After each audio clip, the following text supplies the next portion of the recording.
Hello, everybody. It's Wednesday, 3rd of May, and it's a pleasure to be here with my friends, Silvia, Gibbons, and Charles Kempf. And today's topic it is twin souls. So we will talk about does twin souls exist? This is true. Do you have your soulmate? So all these type of questions we will try to answer today according to the Spiritism. So that's it from me. So good night, Charles. You're on mute, Charles. You're on mute. Hello, bonjour, good evening, good afternoon to everyone. Happy to be here again with you to talk about this subject, which sometimes comes a recurrent question for the concern from the people about these twin souls. Is it really real or not? And how can we analyze this question in the point of view of the Spiritist body of knowledge? Yeah. Thank you. Good evening, Miss Gibbons. How are you, my dear? Hello, I'm very well, thank you. Hope everyone is well, everyone listening to us. Good evening, Beatrice.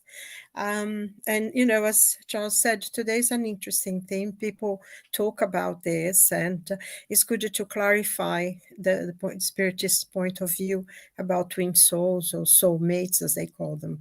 So welcome, everyone. And let's have a nice meeting. Boa tarde a todos que estão nos ouvindo. Grande abraço a todos, bem-vindos a essa nossa live hoje. E é o tema das almas gêmeas, que é uma coisa que é sempre perguntado. Então vai ser interessante de falarmos sobre isso na visão espírita. Boa tarde, bem-vindos, e que Jesus nos abençoe a todos. Okay, good. Good evening, Beatriz Gilles. Good to have you here, my dear. Let me share my screen. Let's see our video today. And this, and we can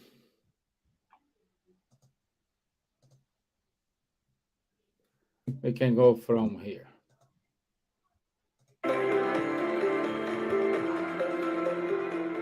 Why on earth did I have to come exactly to this family? You might like your family a lot, a little, or might not like it at all. Doesn't matter. Family is so important in everyone's life. Family is our first resource. It's the ones who are closer to us, who can help us in life, and we can help them in life as well. How Spiritism sees family? Are you fine with your family? You love every single person in your family? Probably not. No one of us do have a perfect family. That's only on commercials, on TV commercials, right? How does Spiritism explains that? Well, if we are all spirits as we are, and if we are reincarnating, people that are around us in our family are spirits that are connected with us in some way. Maybe it's a good connection, maybe we're really close friends to these people, maybe we have lived other lives or past experiences with them, and we love them, and we come together again to improve this relationship, to do good for the people around us, and maybe not. Sometimes in our family comes a spirit or two or three or many that are not yet so well connected. Maybe with us, our brothers, sisters, wives, husbands, children, brothers-in-law, whatever. Maybe there is some problems between us. Maybe in the past we had a fight. Maybe we were partners in a business and one stole the other guy. Maybe I killed someone and this person comes back with me as my brother or my sister or my wife. The relationship will be a bit tough. But that's exactly why we're together in a family, to try to recover this relationship, to try to become better acquainted with them. And it's in our interest to improve this relationship. So the tip there is the following. If in your family there's not everything is fine, if there's some people that you don't really go well with them, those are the people you should address to. Those are the people you should make a stronger effort trying to get acquainted, try to be well with him or her. Try to understand this person, try to have more patience, try to put yourself in this person's shoes to understand the way he or she sees life. The opportunity you're having together in the family is the opportunity you need to recover this relationship. We are here reincarnating to evolve mentally, intellectually, and also morally. And the family is the best laboratory for that.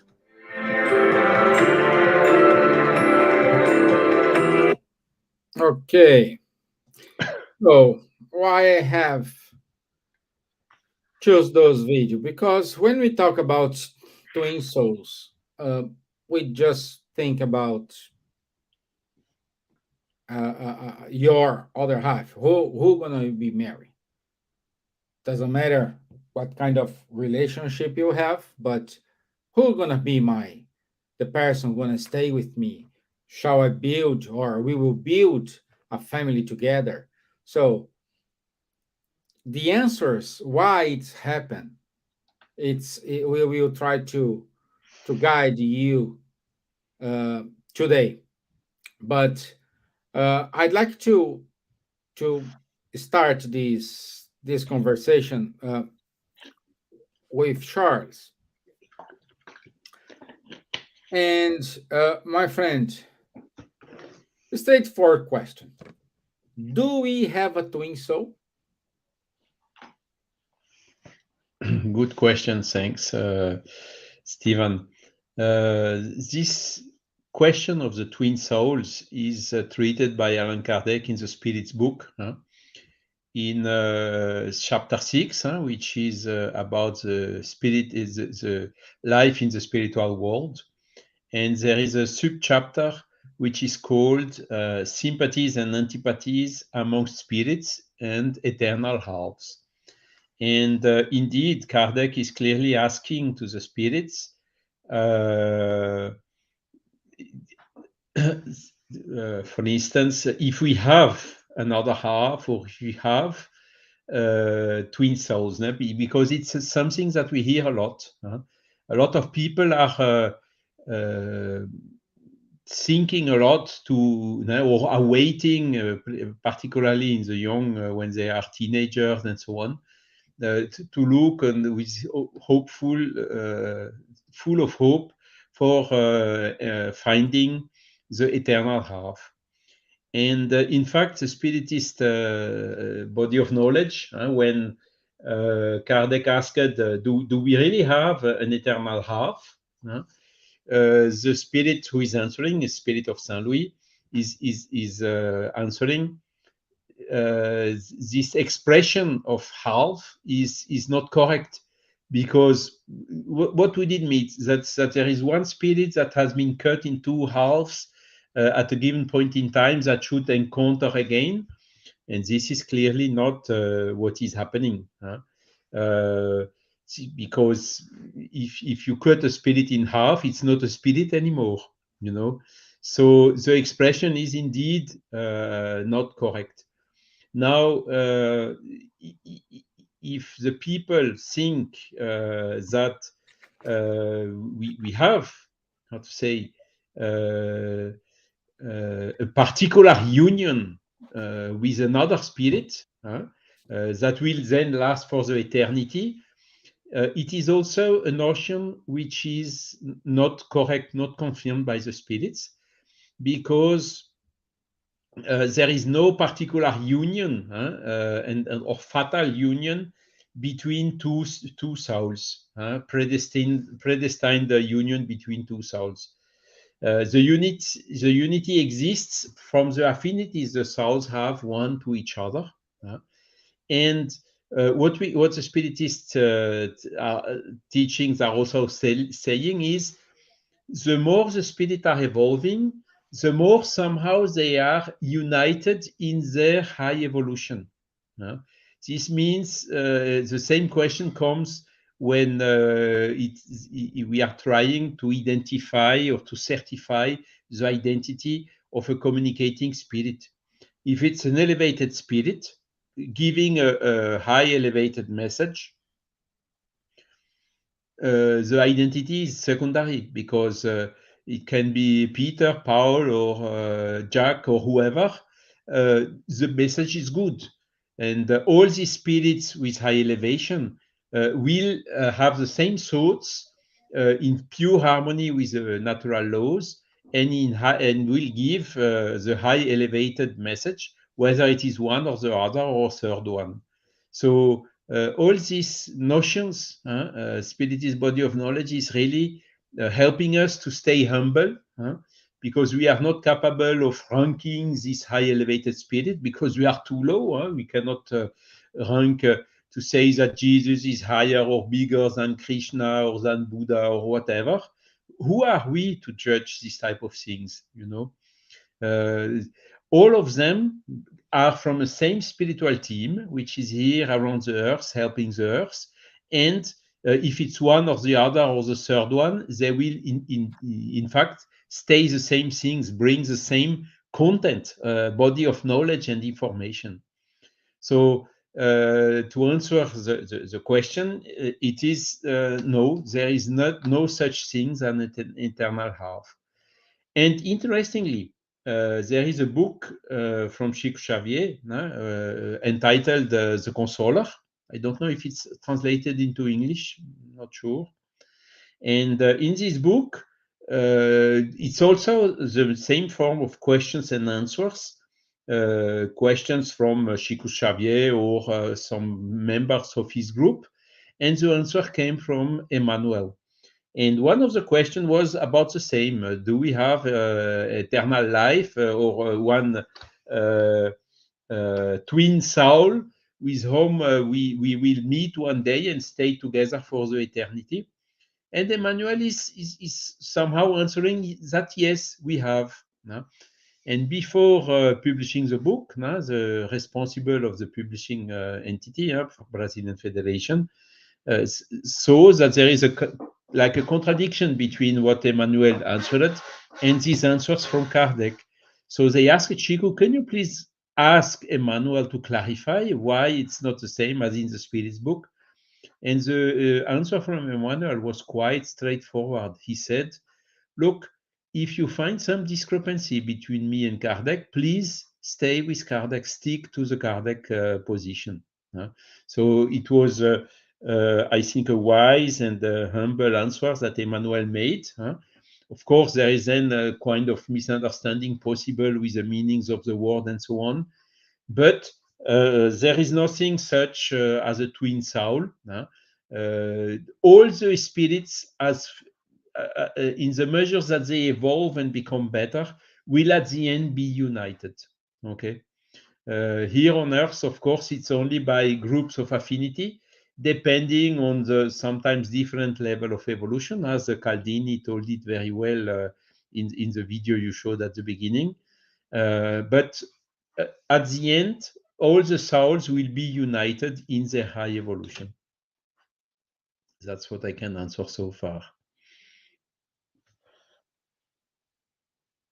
You are mute as well, Stevan. Thank you, my friend.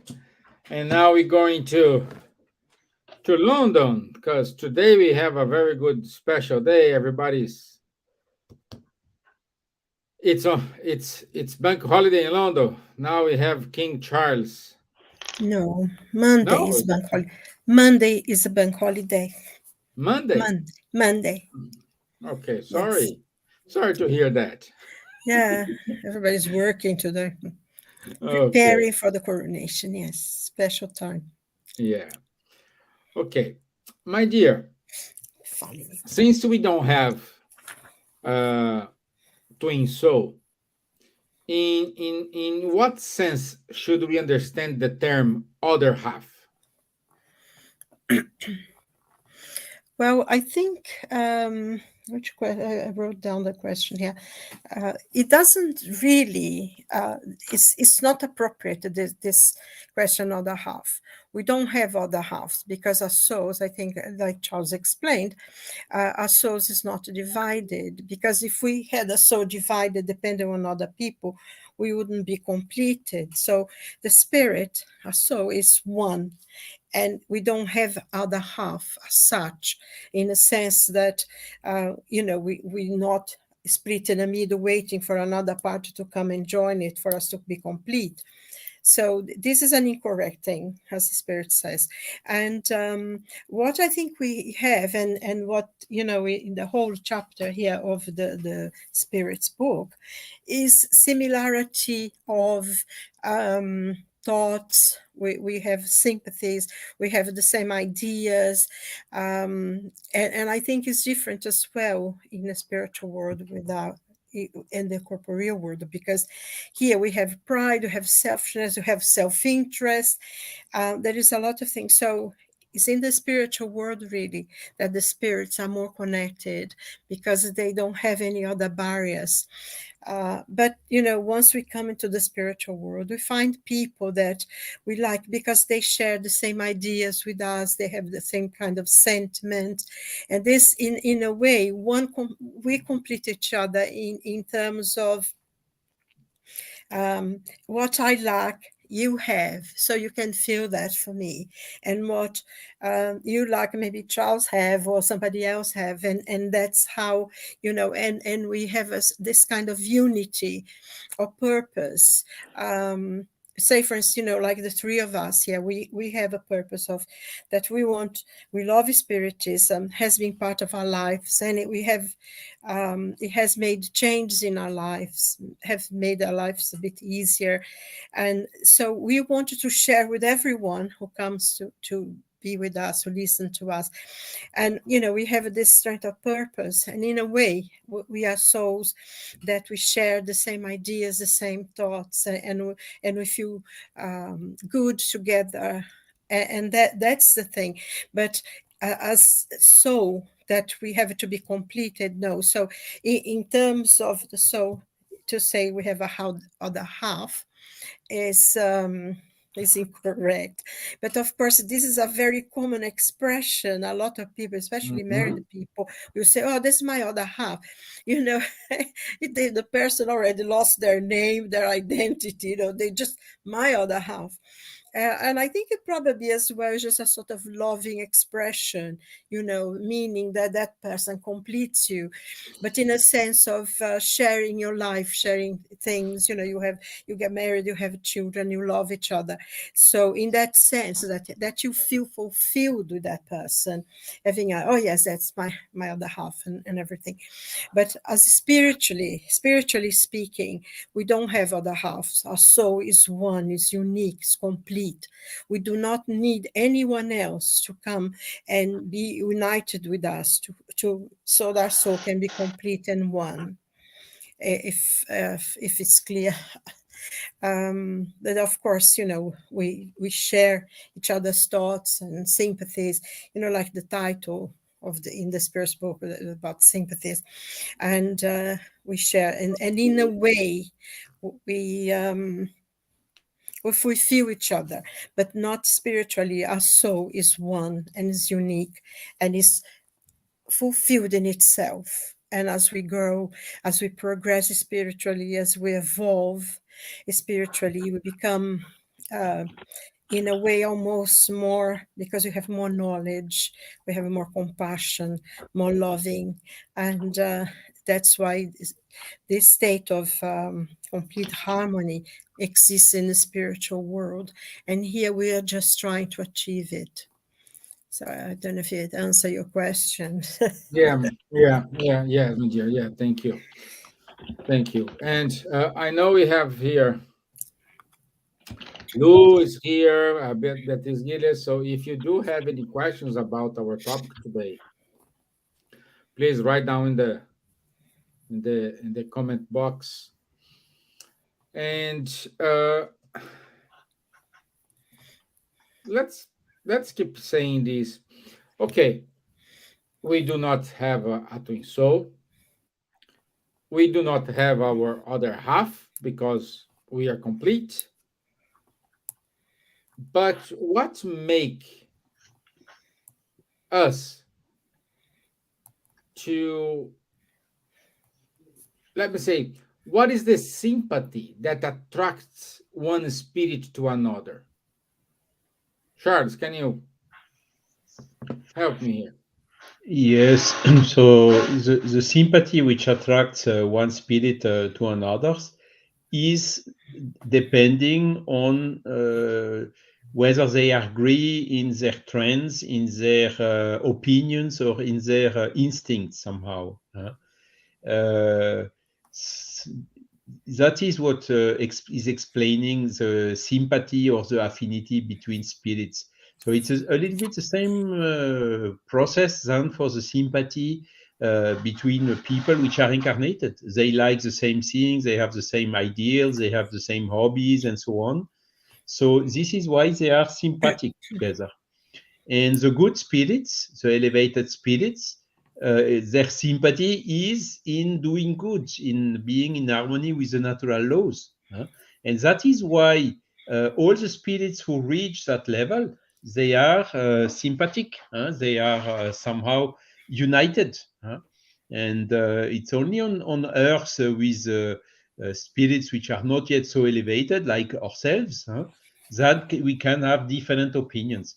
And we can see it very clearly nowadays in our society. You see, you have, for instance, in the politics, the right and the left, and even in the same family, sometimes some discords between members because one is more sympathetic to one side than to the other.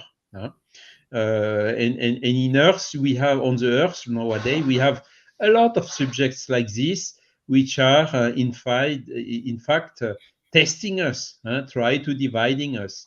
But as soon as we elevate ourselves, as soon as we study the law of the nature, which are the divine law as well, as soon as we understand this this criterion for the sympathy between the spirits.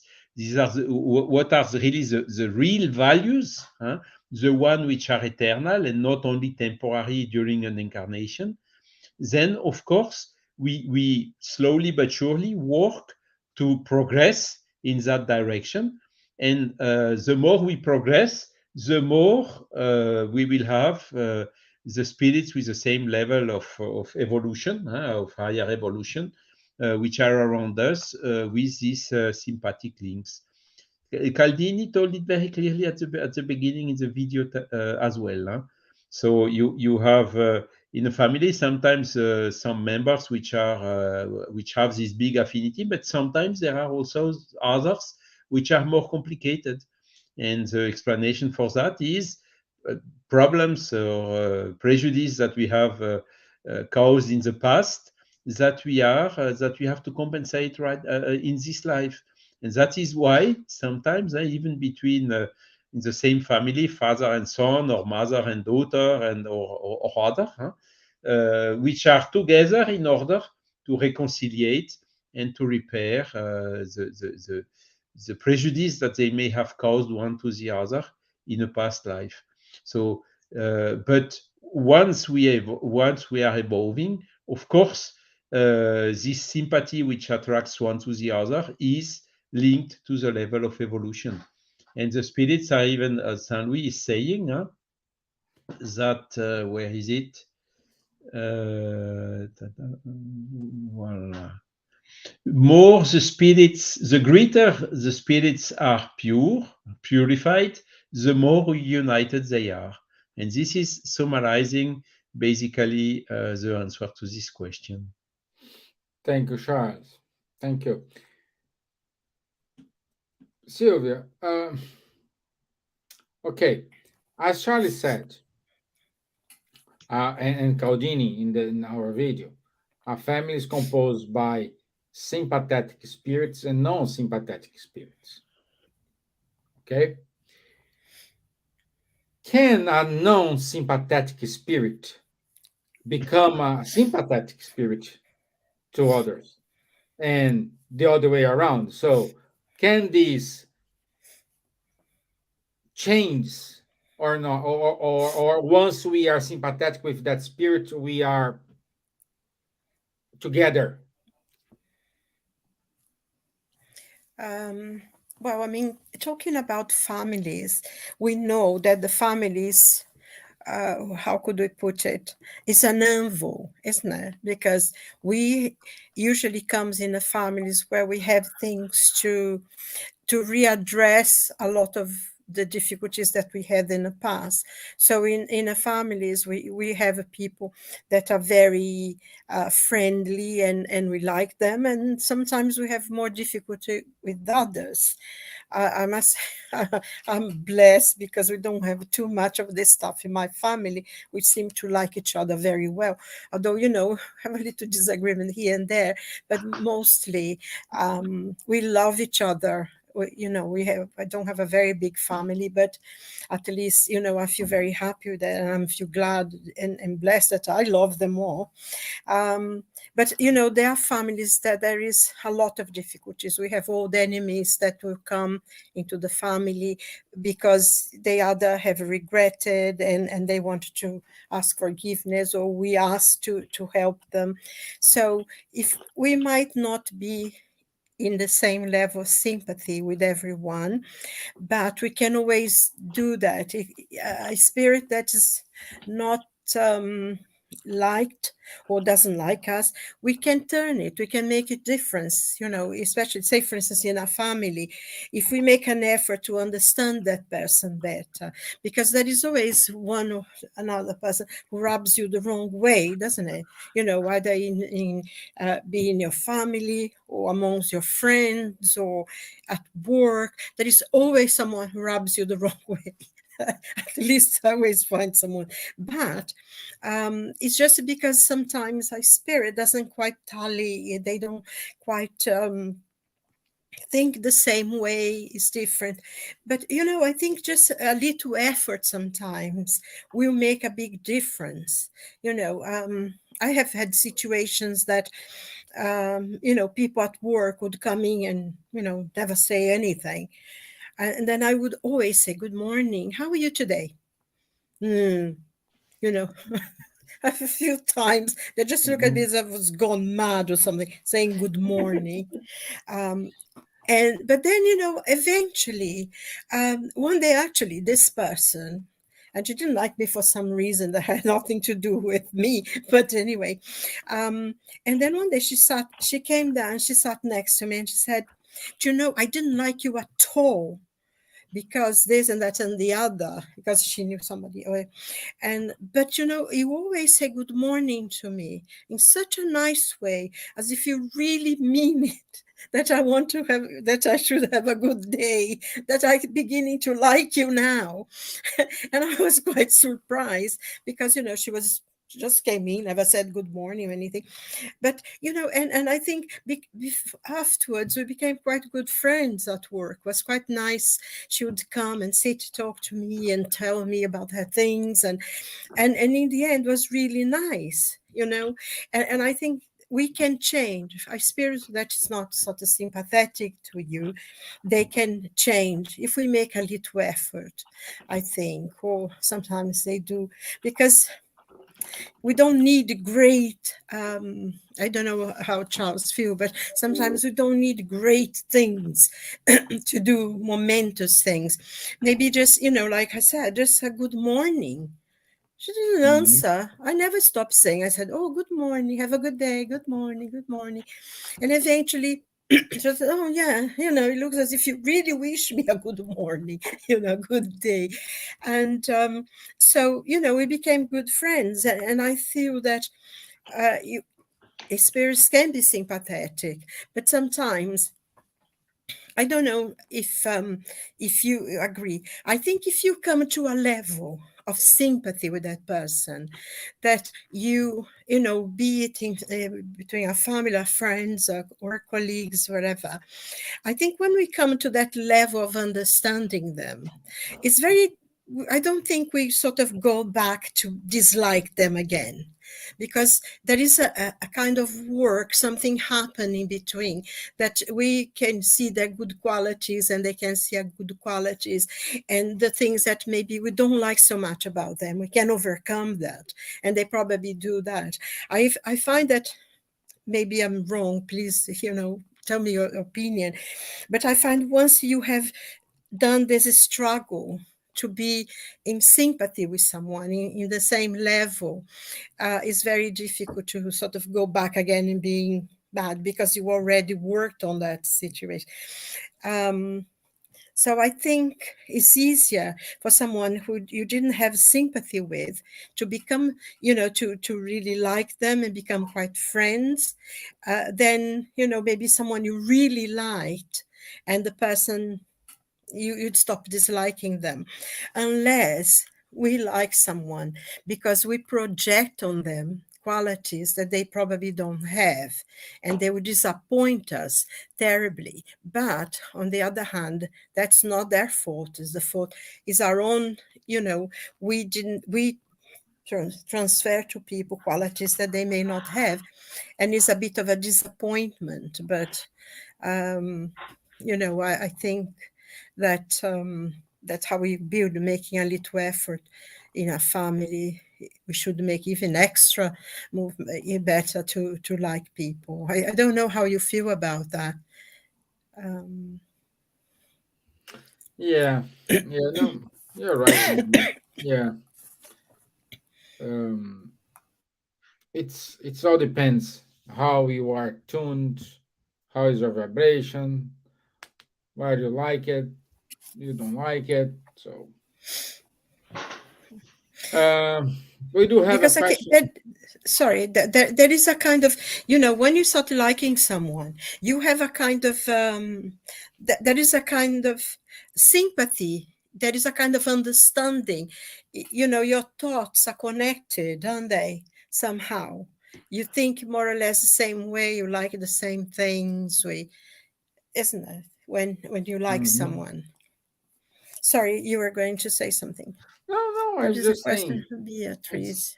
it's it's always tricky, this, it's always tricky because how many times we think we are attracted, we do have something in that falls apart, so it's more how many couples, let's say, they are so tuned in one stage of the life, but after, let's take an example today. Before I joined here, I saw a quick message. Harrison Ford is divorcing from his wife. Harrison Ford? I don't know. Harrison Ford, the Indiana Jones, bro. I think so. Yeah, but after Look at 20 years him. of marriage, Yes, they he seems. decided to divorce. I think 20 years is maximum, isn't it? Must be his third wife now. Well, He's married for 20 years and he gets divorced. very well. But Oh, it's a shame, though. It's a shame. but that's the point. Like, some stage, they start to go into different directions. And this is not a bad thing, to be honest. Charles. Yes, Stevan, and basically, what is attracting them one to the other? If it's a material cause, if this material cause Yeah. disappears, they are not attracted anymore and they divorce, they get separated one from the other. Is an example. I don't say it's this a case of Harrison Ford, but because I don't know the particulars of the case. But in case the attraction is material, when this material motive for the attraction, for the sympathy between brackets, is not existing anymore, the sympathy disappears. Exactly. But if the sympathy is really from spirit to spirit, from soul to soul, it is much stronger. And that will not dissolve just by material contingencies or whatsoever. No. The real sympathies are from soul to soul. And even, the family ties and the links from the same blood, from same family, and the links between spirit to spirit, the links from spirit to spirit are much stronger even than the family bonds. Yeah. So this is basically the point of view of the spiritual body of knowledge is to see it with the spiritual eyes and not only from the material eyes. Yeah. But that's the point I wanted to reach. I was provoking you guys to saying this. Like, Sorry for being so long to come with it, Yeah. but okay. But no, I think that there is something in the gospel, isn't it? When they talk about marriage and everything, because usually people will marry for social reasons or material interest, financial interest, and then of course, you know, they say, oh, they're very good for each other. You know, they made for each other because they have like the same kind of social status and everything.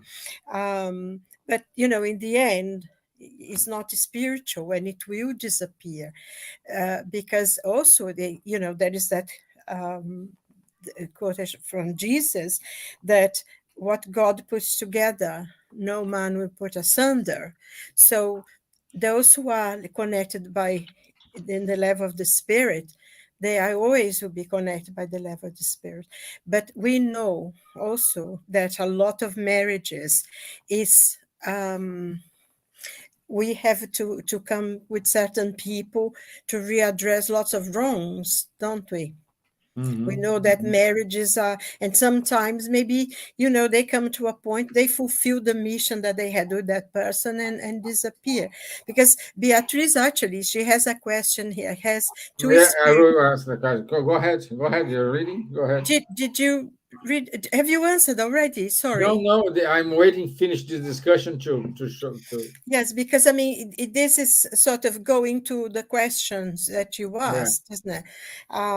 If people at different levels of evolution can be attracted to each other. I, I, it, I find it difficult actually to answer this question, because in a way, if there is something between the two of them that needs to be readdressed, it might be something from the past, they coming back together, you know, and then they will be attracted to each other because they have that. But if we talk in the level of sympathy among spirits, that we go for the people who have the same feelings as us, the same kind of thoughts that we have and whatever we like, then it's a little bit more difficult. But I think they can be attracted to each other. And, you know, I suppose in many ways is a kind of part of the program that they have to overcome in life to understand. I don't know what you think, Charles, or you, Stevan. Yes, I mean, of course, the spirit which is more advanced than the other one, an evolved spirit is, how to say, attracted, is a way of saying, is loving basically all the spirits, even the one which are below him. Jesus came on earth because he loved the humanity, in spite of all what the humanity has done with him. So, but then when we talk about affinity, for instance, of living together, of course, the more evolved spirit will even live in a higher evolved, advanced planet, and cannot live together with a less evolved spirit, which is in a lower evolved planet. You know, so this difference between evolution is, of course, how to say, one will have love and compassion, the elevated one for the other one, but they will not, since they are not at the same level of evolution, they may not be capable, or it may not be possible for them to live together in the same world. Albeit, when you read some books, like, for instance, this romance from Emmanuel, 2,000 years ago, you see Livia, for instance, is an elevated spirit who was incarnating with Publius Lentulus, isn't it? So there were different levels, and we could clearly see that Livia was, of course, perfect spouse, exemplar, and so on, for her husband, but the husband did not recognize this at all in her, because of this different of level of evolution. And you have the same type of situation in another romance of Emmanuel, which is Renuncia. How do you take that in English, Silvia? Renunciation. Renunciation, huh? Where you have a similar situation. Yes. Very high evolved spirit, which is making a kind of a sacrifice for incarnating on Earth in order to help the loved one to progress and to evolve with more or less success depending on the case. So this we can see the benevolence for the high elevated spirits towards the lower elevated spirits. Yeah, I agree with you both. I just think a high is when you are in a higher level, the values you give to something is different from the values in a person who is a lower level gives. So they can be attracted, but perhaps in a different kind of attraction. You know, for example, in the book Nosso Lar, André Luiz, André's mom tried to help her husband, and they are completely clearly they were in a different state, different vibrations, different states. But even though, because the love she has towards him as a spirit, she will do everything to help him, even though they are in different levels. But I think in many ways, this, like the case that from the book Enunciation was Alcyone, is the name of the lady. She actually reincarnates to help man and to help, the family and everything. And, she's warned, actually, are you sure? Because you can, damage yourself if you go, because getting to those connections. And in the case of André Luiz's mother as well, with the father, although they loved each other, but have, as you said, his father was he was more materialistic and she was more spiritual. But I think in certain situations like that, there is already that spiritual connection. So that spirit, like Livia and like André Luiz's mother, Alcyone, they are already in a level that they were friends and they love that person, and for some whatever reason that happens in life, one progress further than the other, so they feel that they need to come back to help that person to elevate and to grow. But I think Lou talks about André Luiz in the book, that they go and they promise each other and everything. But we know as well that you may go and you promise, but when you come into the spiritual, when you come into the material world, things change. We know some of the promises that we had in the spiritual world change, or because the demands that we have to readdress certain wrongs becomes harder once we are here. And we tend to sometimes choose people because of the way we are brought up, something in our spirit and in our psychology.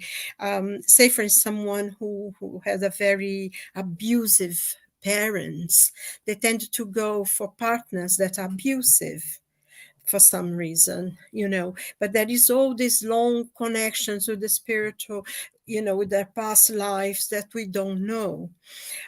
So it's in a way, it's that is, in a case, say, for instance, like Livia and Toulouse and André Luiz's mother, is almost like a mission that the spirit will come to help the ones that are falling behind, to help them to rise them. So this is almost like a mission. I remember I worked with this lady. She was already in her 70s when she was still working with us. And one day she was saying she met, because her husband used to come and pick her up. She used to leave early, and they would always hold hands as they left. And they were so lovely, and she talked about him with so much love. And she said, she was 12 years old when she met him. and he was like 13, 14 or 15, something like that. And her father used to have this shop that he used to come to buy stuff just to see her. And they grew up, and they eventually got married. They were married for over 60, 70 years, I think. But they were there, those two, if there is anything about twin souls, they were that, because they were from children. They loved each other always from the moment they saw each other. So, but this is very, very rare, isn't it, Charles? Most of us have relationships that really drain us, and are ones that we need to work to help them, and they need to help them. And if we are able to do this, I don't know. I think the two of you have very good lives, very good partners, wonderful lives. Of course, everybody has difficulties, but mostly, very loving, very caring partners. But this is quite difficult because most people have, they don't, they like Lou says here, in Osular, but once they get here, things change a bit. The pressure of the material life sometimes it strains the relationship, and you need to, because I think if you like someone really, it's the thing about work for the relationship. I don't think this is so. If you love someone, you do whatever it makes them happy. And if they love you, they do whatever makes you happy. And that's, is a good... It's an exchange, Yeah, exactly. It's a good measure. If you needed to work to make it better, I don't think it's the proper, that connection of love there. But you learn to love people as well, don't you? You can do that. Yeah. Or even though those who say, I have enough love for both of us. No, that doesn't work. I don't know what the girls say, what Beatrice or Lou says about that. They can write down for us. Yeah. Yeah. Question. Also, we have to understand, even though we are in the spiritual world, we are not suffering the influence of the materia. And sometimes we mistake ourselves, saying, "Oh no, I'm completely done with my selfishness. I am not this. I'm okay. I have overcome this." But when I reincarnate, and the materia, it's kind of pushing us, we don't know if we already overcome that selfishness or not. Yes, really. That's why we incarnate, because Exactly. the physical body is a test. It's a real test. You have the theory and then the practice, and the practice is we see during the real test. So, Nice. because in the books it's wonderful, it's wonderful, it's great, everything, it's gonna work, but let's prove it. And sometimes it fails, and in the case really it fails. For instance, Silvia, you mentioned in the gospel, it's talking about this. There's a chapter about the indissolubility of marriage. Don't separate what God has united. Clearly, the Spiritist body of knowledge is admitting if, for instance, when there was a material reason attracting two persons together, and if this material reason disappeared, the separation is already existing. So it's just separating officially what is by fact already separated.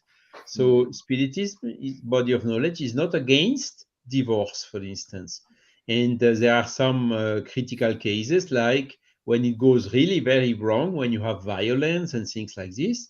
What are you waiting for? Do you wait to be wounded or even killed? No, it's better to separate before this type of things happens. When there is no love anymore, it's better to divorce. So that is one of the difference between Spiritist body of knowledge and the Catholic Church teachings, for instance. Yeah. And I'd like to conclude everything here with Kardec. And allow me to read, I'm in the Spirit's book, question 303. At the end, it's not the Spirits, it is Kardec comments. Kardec's comments. The theory of eternal halves is an allegory representing the union of two sympathetic spirits. It is an expression used even in ordinary speech and must not be taken literally. Spirits who have used it certainly do not belong to the highest order. The range of their ideas is necessarily limited, and they may express their thoughts using the same terminology that they use in their earthly life.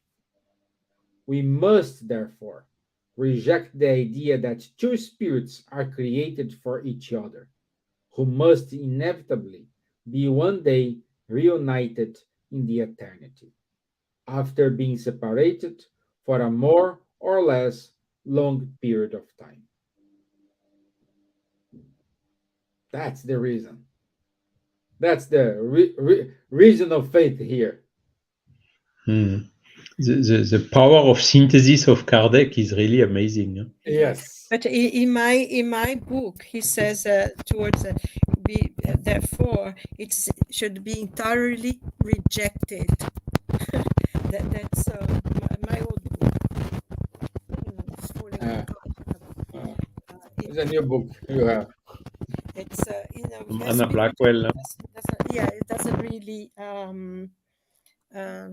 Kardec says everything really there, because no one was born for each other. Because sometimes you feel like because one tends to think only about relationships in a question of loving relationship with husband and wife and things like that. But I think they're soulmates in a way, for friends. You meet a group of people and they are so cohesive and they come together so well that they're like mates in a way, soulmates, because they need to do some work, to do something together. And I was thinking about something I read about the Beatles the other day, because I adore them. And there was something they were talking about Ringo, and Paul McCartney was saying that when Ringo actually came into the group, then they became the group to do what they had to do. And I thought that was a very curious thing, because they had that drummer before, which, they didn't, he stayed with him. And right at the beginning when they were getting famous, but he said that they recognized, the three of them, that when he came in, he was the one to be there. And they were, soulmates. They did the work they had to do, the music that they created. And there are so many different things like that people come together and they do wonderful work, and they do things together, charity work and everything. So I think in a way it's a sympathetic spirits, and they mates, friends. See? Okay. Yeah. This is it. That's okay. Shall we go to our announcements? Don't have any questions here. Beatriz already put it. Thank you for us. Thank you, Beatriz, for being here, watching us, and also ask your question. Thank you very much. And Lou, thank you for your great question as well. A very good question, Lou. Right. Let me share my screen. So this Sunday, 7 p.m. to 8 p.m., we will have our friend Faye Waddington giving her talk about Gabriel Delan. This year, we are dedicating the year to Gabriel Delan. And so every first Sunday of each month, someone of our friends will be here to talk about Gabriel Delan. And this Sunday it is Faye, and the topic is researches about mediumship. Okay. He looks like my granddad, actually. Hmm. Delaney looks like my granddad. Oh, perhaps, huh? Huh? Well, it was not him, but reminded me of him. Funny. Yeah. So every Saturday, 10:30 a.m., Charles, Munir, and Guilherme, they hold a mediums book course. So if you are interested, please join them. Also, every Monday, our friend Ebony Paris, she holds a study on the book Astral City, No Solar, at 8 p.m. London time. And Faye and Rafael Caldas, every other Tuesday, they hold the conversations on mediumship. And this is it from us. The topic for next week will be announced shortly, as we are trying to decide. We're kind of undecided which topic we're gonna aboard next week, but shortly we will Announce it. disclose to everyone. So, Charles, merci. Silvia, thank you. Thank you. Good night. And I hope you have a good long bank holiday. Yes, I already bought my bunting. Look, celebrating our king. Okay. See? Yes. God save the king. Long live to the king, you know? Long live the king. Yeah. Long live the king. Okay. Charles, merci, my friend. Thank you so much for the question, for the participation, and for the opportunity we had today. Okay. Thank you, guys. See you. Bye-bye. See you. Yeah, all the best. Ciao. God bless. Bye.